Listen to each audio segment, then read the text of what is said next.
Bonjour tout le monde, j'espère que vous allez bien. Je suis ravie de vous retrouver pour une nouvelle vidéo dans laquelle je vais vous parler des livres que j'ai lus en janvier. Je crois que vous êtes un tout petit peu tordu. Je vais voir. Hop. C'est mieux, il me semble. Bref. Je vais donc vous parler des 7 lectures que j'ai faites en janvier. Oui, parce que j'ai réussi à lire 7 livres pour le mois de janvier, ce qui est assez inhabituel chez moi puisque ma moyenne est environ de 5 livres. Bien évidemment, c'est une moyenne et donc il y a des périodes où je lis plus et ce mois de janvier a été propice à la lecture. Ne me demandez pas pourquoi, je n'en sais rien. Bref, je vais tout de suite attaquer donc avec la première lecture de ce mois de janvier qui était une lecture commune avec ma très chère Pauline du compte Lilittéraire que je vous mettrai bien évidemment en barre d'infos. Enfin, ce livre c'est... Attendez, je me suis pas préparé la pile comme il faut. Hop, le voilà. Le deuxième roman qui est Le crime d'Halloween d'Agatha Christie. Au livre de poche, donc dans leur combinaison Poirot Halloween.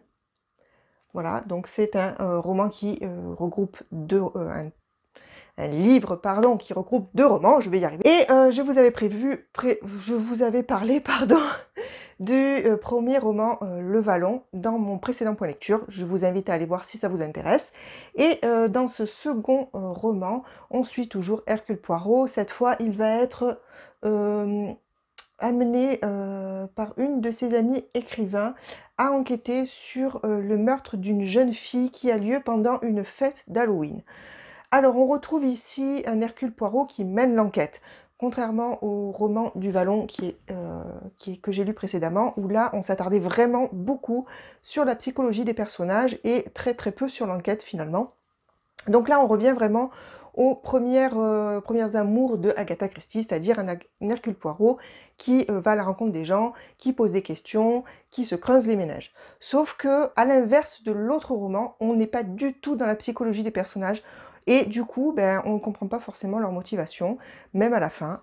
Et c'est pourquoi ce livre ce double roman, en fait, ce roman double livre, ce livre double roman, je vais pas y arriver avec ce système, me laisse très très mitigée parce qu'on a vraiment deux structures complètement différentes de romans et les deux ne m'ont pas convaincue. En fait, ce que j'aime chez Agatha Christie, en règle générale, surtout dans les Hercule Poirot, c'est justement ce mélange des deux.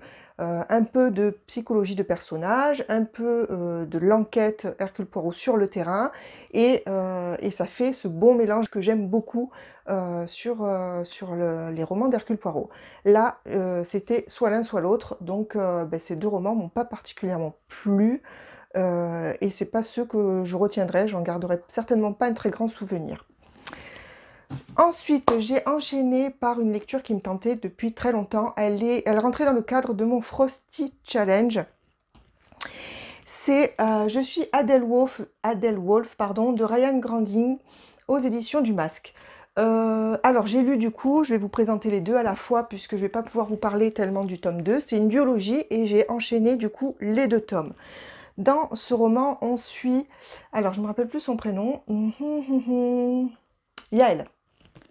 On suit Yael dans un monde du uchronique, c'est-à-dire que Hitler a gagné la guerre et il dirige le monde, en tout cas toute l'Europe, une partie, la partie nord, on va dire, orientale, enfin voilà. Et il se partage le pouvoir avec l'empereur du Japon, voilà.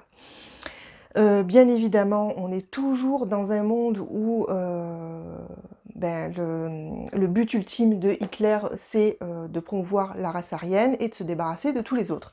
Donc on est quand même toujours dans cette optique-là. Yael est juive, elle a été en camp de concentration et elle aimerait maintenant, à l'âge de... Donc là, elle doit avoir 17 ans, je crois, dans le roman. Elle veut se venger, bien évidemment, et se débarrasser d'Hitler. Pour cela, elle va prendre part à la course. Tous les ans, il y a une grande course de moto pour les jeunes issus de la jeunesse hitlérienne. et pour prouver leur valeur. Donc une vingtaine, je crois, de jeunes s'affrontent et font le tour de l'empire qu'a conquis, pardon, Hitler. Donc ça passe par l'Europe, ça passe par le nord de l'Afrique, etc. Et pour arriver jusqu'au Japon, il me semble, oui. Et donc tout ce périple en moto, bon, c'est une espèce de grand rallye, quoi. Hein. Et le gagnant participe à une fête où il pourra rencontrer Hitler. Étant donné qu'Hitler a déjà survécu à plusieurs attentats, il ne fait quasiment plus aucune apparition publique, autant dire que pour l'assassiner, c'est très compliqué. Donc, ça serait peut-être le seul espoir qu'aurait la rébellion, la résistance, pardon, pour assassiner Hitler. Donc, Yael va se faire passer pour la Adèle Wolf, donc, qui est la personne qui a gagné la compétition l'année précédente. Donc voilà, en gros l'histoire, ça a été un peu brouillon, excusez-moi, j'espère que vous aurez compris, sinon je vous invite à aller checker un petit peu plus sur les sites comme Livre Addict, parce que j'étais un peu brouillonne. Bref, alors je ne m'attendais pas vraiment à ça, c'est-à-dire que, je ne sais pas pourquoi, j'étais partie sur quelque chose de moins sombre. C'est quand même très sombre.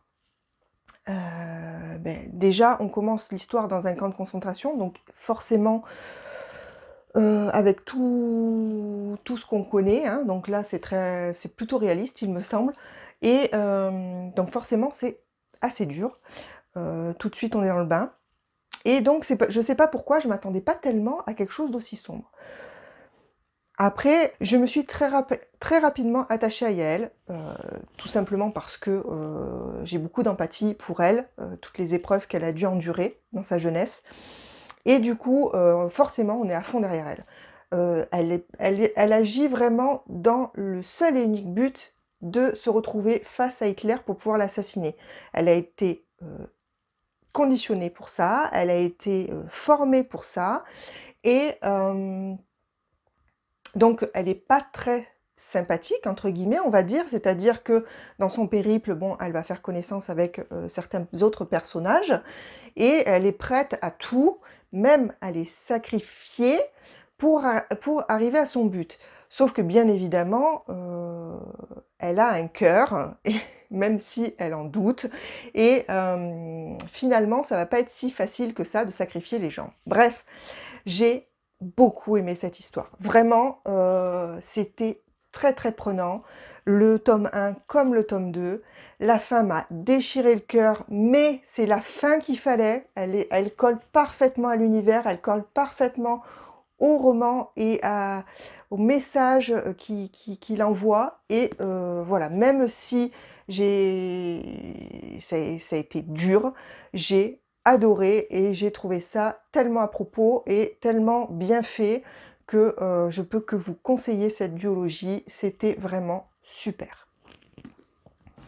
J'enchaîne avec une autre très très bonne lecture. Il faut dire que ce mois de janvier, si je regarde à part deux, donc le premier que je vous ai présenté et le dernier que je vais vous présenter, puisque je vous les présente dans l'ordre chronologique de mes lectures, sinon j'ai eu que de très bonnes lectures. Donc le suivant, c'est Alabama 1963 de Ludovic Manchette et Christian Niemiec, sorti aux éditions Cherche Midi. Ce roman était génial.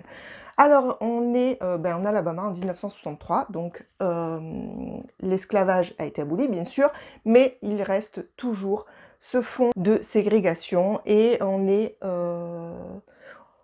dans une histoire où on est plongé dans cette ségrégation. C'est-à-dire, dans ce roman, on suit Bud et Adela. Adela est une femme de ménage noire qui travaille pour des blanches riches, et Bud est un détective privé alcoolique qui a été viré de la police.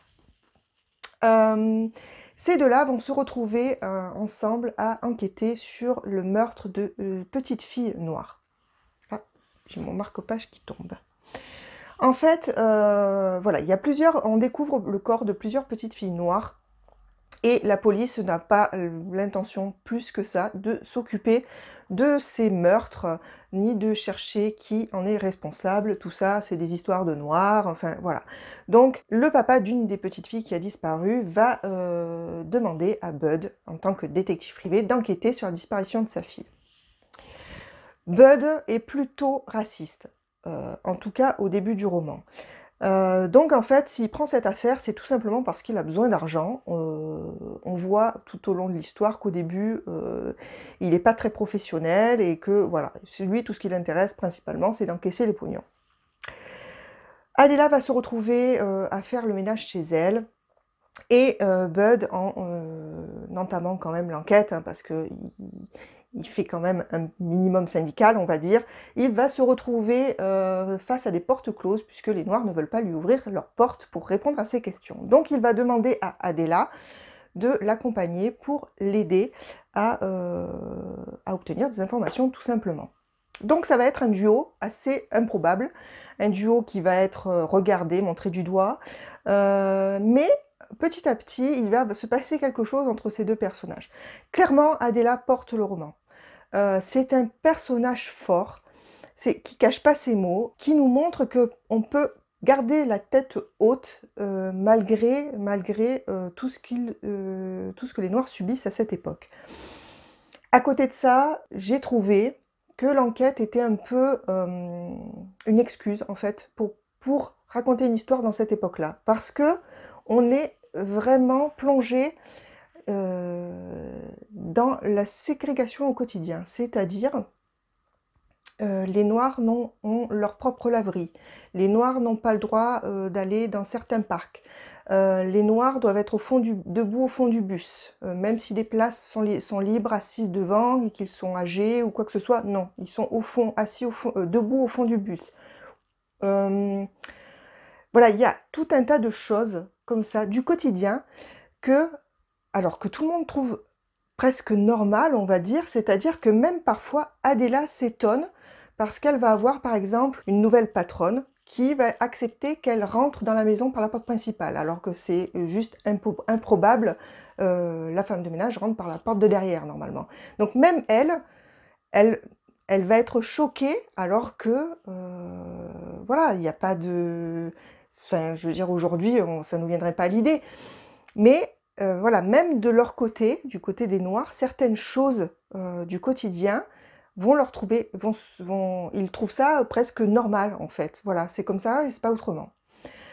C'est pour ça c'était hyper intéressant. Et on a aussi un petit passage, c'est tout petit, puisque pendant ce roman, Kennedy est assassiné. Et j'ai trouvé ça super intéressant de voir la réaction des gens, blancs ou noirs, lorsque cet événement est arrivé. Voilà, c'est vraiment hyper immersif et on est vraiment aux côtés des personnages et on est vraiment en fait plongé dans cette époque et j'ai trouvé ça vraiment top. J'ai juste adoré ce roman. Alors c'est pas tout à fait un coup de cœur par rapport à l'enquête, la résolution de l'enquête, tout ça, c'était plutôt évident, enfin on se doute assez rapidement de la situation, mais franchement, c'est une lecture qu'il faut lire, elle est vraiment géniale. Ensuite encore un très très très bon roman que j'ai lu à la suite, c'est le tome 2 d'Illuminae d'Ossi-Gemina par J. Christophe et Amy Kaufman aux éditions Casterman. Si vous me suivez, vous savez que j'adore cette saga, enfin en tout cas que j'avais adoré le tome 1, et que ces deux auteurs, je les adore dans cette saga, mais également dans Horror Squad. D'ailleurs, j'ai reçu le 2, je ne vais pas tarder à l'attaquer. Bref, c'est une autre histoire. Et donc, j'ai enchaîné avec ce tome 2. Alors, il est super. Je me suis régalée, hein, mais je l'ai trouvé un poil moins bien que le tome 1. Mais un poil, hein, franchement. Les personnages sont tout aussi attachants. Donc là, cette fois, on suit deux autres personnages. Alors, excusez-moi, les prénoms, j'ai une tête. Anna et Nick. On suit cette fois Anna et Nick qui se retrouvent dans la base qui permet les sauts à travers la galaxie. Donc les sauts par trou de verre. Donc en fait, ils sont dans une station qui gère ce trou de verre. Je vais pas trop vous en dire parce que je veux vraiment pas vous spoiler le tome 1, il faut vraiment le découvrir. mais ils vont être attaqués par la même entreprise qui a attaqué la planète de Erza et Cady dans le tome 1. Et voilà, et il va falloir bien sûr survivre à cette attaque.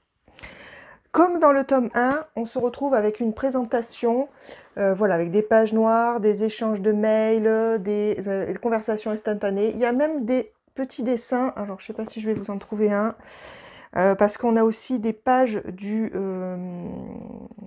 cahier, comment ça s'appelle, le cahier de... Oh mince, j'ai un trou de mémoire, comment on appelle ça? Journal intime. Voilà, de Anna par exemple, donc on a un petit peu, elle les dessine un peu, donc on a un petit peu l'intérieur de son journal intime. Ensuite on a, alors attendez, je vais vous montrer, par exemple, hop, puisque je vais trouver, voilà, là des photos, donc ça c'est l'équipe de biotech, donc l'entreprise, l'organisation, la méchante, hein, les méchants, les grands méchants. Voilà, et donc on a toujours cette présentation super sympa qui permet de lire de façon plus rapide, plus rythmée, enfin en tout cas pour moi c'est comme ça que je le perçois. Donc c'est toujours un grand bonheur de lire ces romans, et voilà, c'est de la pure science-fiction, les trous de verre, les vaisseaux spatiaux, etc. C'est un petit peu technique, mais pas trop. À la fin, on a une espèce de rebondissement, on se dit « Oh mon Dieu !» Et puis non, enfin, si, voilà, mais je vais pas trop vous dire, mais franchement, c'était génial, quoi. Voilà, je vous conseille cette saga, n'hésitez pas si vous aimez la science-fiction, et même si vous aimez pas trop ça, parce que finalement, ça, c'est un montage un peu particulier, une façon de lire un peu différente que de la vraie science-fiction pure, donc ça peut peut-être vous plaire, il faut essayer. Je me sens un petit peu brouillonne aujourd'hui, mais c'est pas grave, on enchaîne avec une autre lecture que j'ai adorée, c'est Evie Wilde, le tome 1, Quand fainéantise rime avec magie, d'Hélène Harper aux éditions Bookmark Infinity dans leur collection Urban Fantasy. Ouh, j'ai réussi à tout dire d'une seule traite. Dans cette histoire, on suit Evie Wilde, qui est une sorcière et qui a été bannie de l'ordre pour une raison qu'on ne connaît pas au départ, et qui donc est devenue taxi, et ce qu'elle aime particulièrement de faire ses journées, c'est rien du tout. Elle est plutôt fainéante, elle est tranquille, elle vit avec Brutus, son chat, qui est un personnage pas très présent mais important, et voilà, par un concours de circonstances, elle va se retrouver liée à Winter. Winter, lui, fait partie de l'ordre, et elle va être contrainte de le suivre sur une enquête. Alors autant dire que ce Winter, qui veut la remettre en forme, qui pense qu'elle a été virée de l'ordre parce que c'est une incompétente, ben, les relations vont être un peu tendues au départ, et Evie, fidèle à elle-même, va tout faire pour résoudre en fait l'affaire de façon rapide et se débarrasser de Winter. Donc ça va engendrer quelques situations un peu cocasses, les deux personnages ayant vraiment des caractères assez différents, et surtout une façon de fonctionner plutôt différente, donc ça va faire plutôt des étincelles, et c'est ça qui est marrant, il y a des petites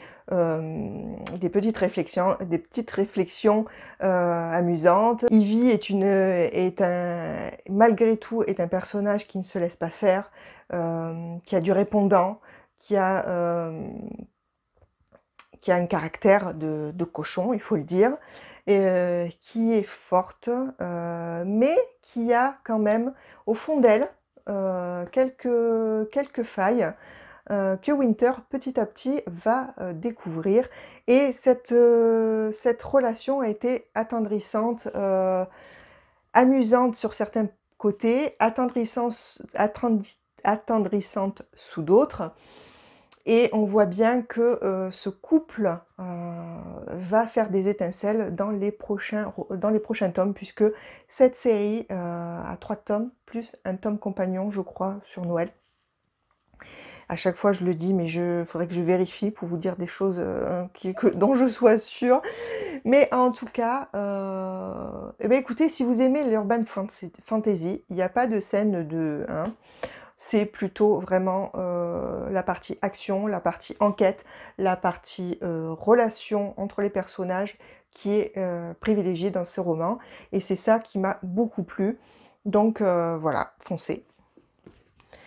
Je vais terminer par ma dernière lecture du mois de janvier. Si vous avez vu mon vlog, vous savez que ça n'a pas été une lecture qui m'a plus que ça convaincue. C'est le premier tome de Lune pourpre initiée de Laetitia Danaé aux éditions PKJ.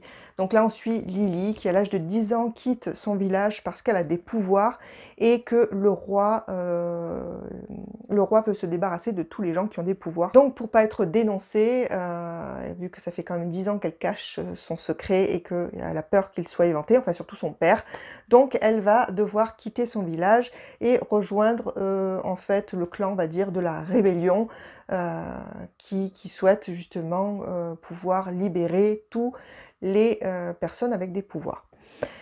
Donc dans ce roman, on suit Lily, on suit son chemin, on suit son évolution, puisqu'on termine le roman, elle a 19 ans, donc on passe 9 ans, 900 pages, 9 ans. Et donc on la suit dans son apprentissage, dans la découverte du monde, de la découverte du système politique de son monde, puisque même elle, elle n'en connaît pas toutes les ficelles. On découvre les tenants, les aboutissants, tout ce qui est en jeu en fait. Il semblerait qu'en plus Lily ait un petit truc en plus qui fasse qu'elle est peut-être la clé qui pourra sauver tous les gens avec des pouvoirs. Pour vous dire, comme ce roman m'a pas trop convaincue, c'est que je vous en parle, mais j'ai déjà plein de trucs qui m'ont sorti de l'esprit. Il y a toute la première partie qui est très longue. C'est vraiment de la mise en place de l'univers, c'est vraiment du parcours initiatique. Après, c'est quand ça, milieu du roman, on va dire, il commence à avoir un peu plus d'action parce que Lily va un petit peu sur le terrain. Donc là, on commence un petit peu plus à être intrigué, à être hypé par le roman. Mais malgré tout, les scènes d'action, les scènes où l'histoire avance, ne sont pas assez nombreuses pour moi pour que vraiment ça m'intéresse. Je l'ai terminé parce que quand même il y a des points qui sont intrigants, il y a l'apparition de certains personnages, il y a un petit peu un triangle amoureux aussi, bon, c'est pas ce qui m'a le plus convaincu. Le problème c'est que Lily est un personnage qui n'assume pas ses choix, qui est beaucoup égocentré, qui ment à ses amis, voilà, je n'ai pas particulièrement apprécié ce personnage. Alors autant il y en a d'autres personnages que j'ai beaucoup aimés. Il faut savoir qu'il existe des loups géants, enfin il y a des créatures également. Donc il y a des créatures auxquelles je me suis beaucoup attachée. D'autres personnages que je trouve très intrigants, que j'aurais aimé connaître plus, ce qui n'est pas le cas malheureusement. Donc franchement, je suis mitigée. Je ne sais pas si je vais continuer cette série. Peut-être si l'occasion se présente, mais pour l'instant, ça sera pas du tout dans mes priorités. Je sais pas quoi vous dire de plus parce que je pense pas que ça soit... C'est pas un mauvais livre, mais voilà, moi, ça l'a pas particulièrement fait. Je me suis plutôt ennuyée en fait, hein, tout simplement. Voilà, je me suis plutôt ennuyée. Et en plus, j'aime pas le personnage principal, ben, autant dire que le combo était pas très réussi. Bref, vous l'aurez compris, c'est pas une lecture qui m'a vraiment conquise. Voilà, quand je vous disais que j'étais un petit peu brouillonne aujourd'hui, ben, cette fin ne fait que confirmer que ça a été un petit peu difficile.